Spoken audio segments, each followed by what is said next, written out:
السلام عليكم ومرحبا بكم فيديو جديد على القناه. معكم ديليس رفيعه، واليوم ان شاء الله غنشارك معكم لي بوكس ديال الكيك الاكثر طلبا، كيكون عليهم اقبال كبير في راس السنه وكذلك في الايام العاديه. غنشارك معكم جميع التفاصيل بالنسبه للجنواز، لاموس، شوكولا، كذلك الكلاصاج ولي ماغنوم كيك، زائد ثمن البيع الناس اللي بغاو يخدموهم طلبيات. ندوزو الان الطريقه ديال التحضير والمكونات اللي غادي نحتاجو في لاجنواز. عندي 3 ديال الحبات ديال البيض، كأس عامر ديال السكر ما يعادل 100 غرام، غنزيد عليهم كأس عامر ديال الدقيق ما يعادل ايضا 100 غرام. عندي هنايا راس ملعقه صغيره ديال المحسن. بالنسبه لهذا الجنواز بالمحسن ان شاء الله نشارك معكم الجنواز اللي بدون محسن. راس ملعقه ديال خميره الحلويات، وغنضرب هاد المكونات مع بعض جيدا حتى كيتضاعف لينا الحجم ديالهم. بالنسبه للجنواز عاديه فكنضربوا البيض والسكر جيدا حتى كيتضاعف الحجم ديالهم، وكنبداو نضيفوا الدقيق وكنخلطوا بسباتول في اتجاه واحد. صافي هنا كيف ما كتلاحظوا كيكون هذا هو القوام ديال الخليط ديالي، وكتكون لا جنواز ديالنا واجده. لا جنواز بالمحسن كتجي خفيفه، كذلك ما كتاخذش لينا وقت طويل في التضرب. كنخلطوا جميع المكونات مع بعضياتهم، كنضربوهم تقريبا واحد 5 ولا 10 دقائق. صافي هنا غناخذ واحد اللاطه، فرشت فيها اول حاجه بابي كويسون، غنوزع فيها الخليط ديالي بواحد السباتول بشكل متساوي. ندخلوها هنا الفرن اللي يكون ساخن من قبل على درجه 180، النار تكون مشعوله من الاعلى والاسفل لمده ديال 5 دقائق حتى 7 دقائق، وكنخرجوها من الفرن. ندوزو دابا باش نحضروا الطبقه المقرمشه. غادي نحتاجو فيها اللوز والكركاع يكونوا محمرين من قبل، كذلك الفويتين، تقريبا واحد الكاس من كل حاجه. بالنسبه للكميه كتبقى على حسب الرغبه ديالكم، على حسب اللي متوفر. غنضيف عليهم هنايا لاصوص كراميل اللي وجدت من قبل.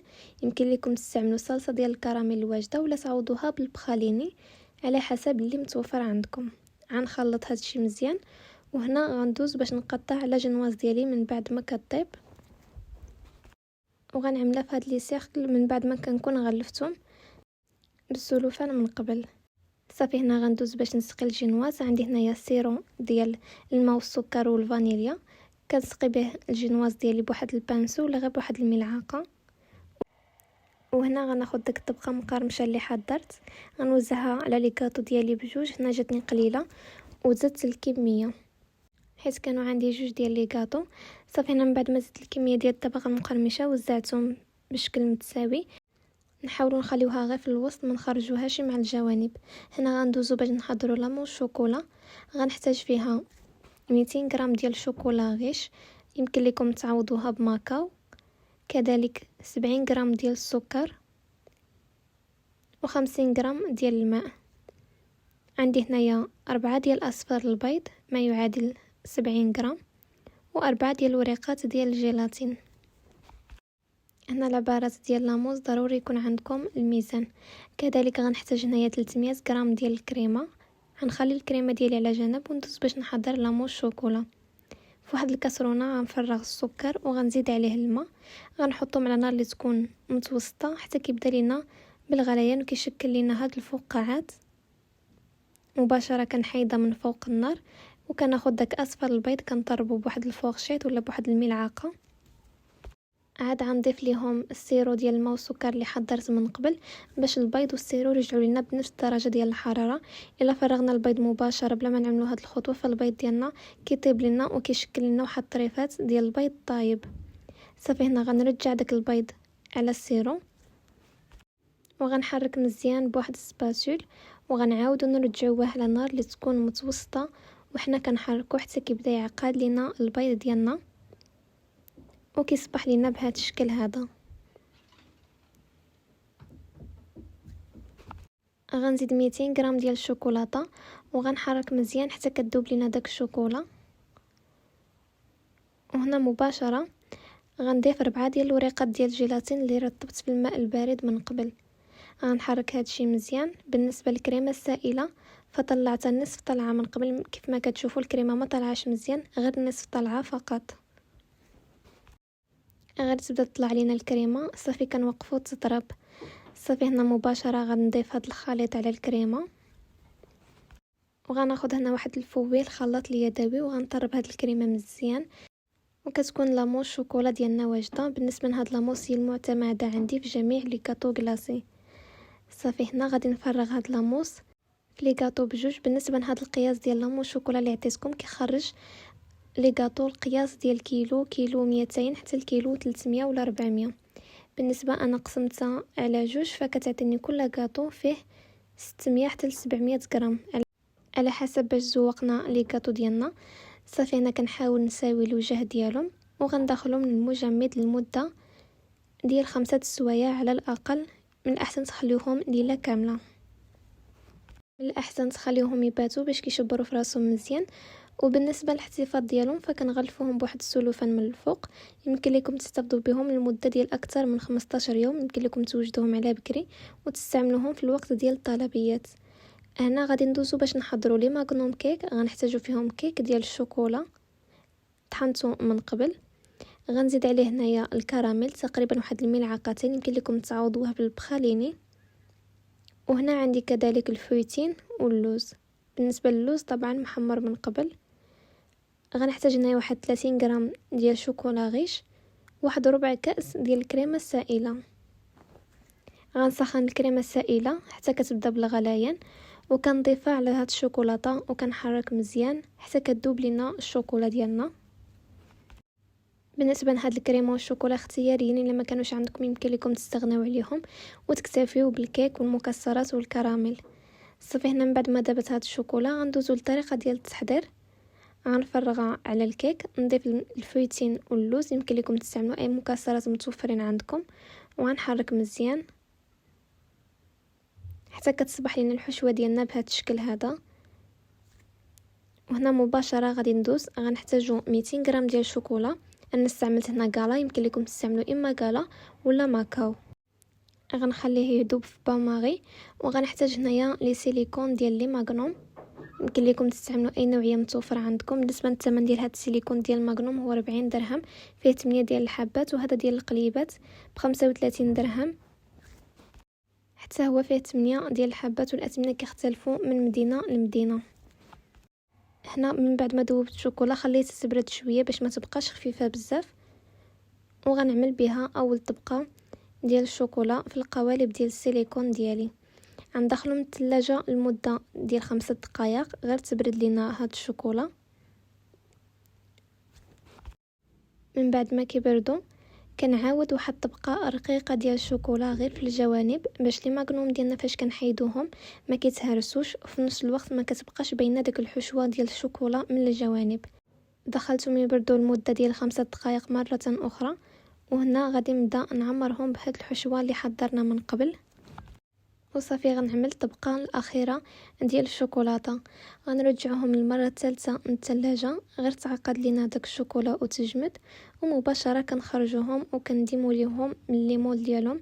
كما كتلاحظوا ما كيتهرسوش من الجوانب، وفي نفس الوقت الحشوه ديال الشوكولا ما كتبانش ايضا.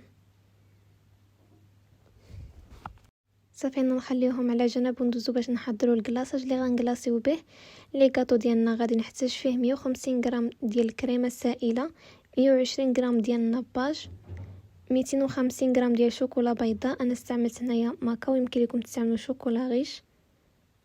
وغنزيد عليهم 4 ديال الاوراق ديال الجيلاتين.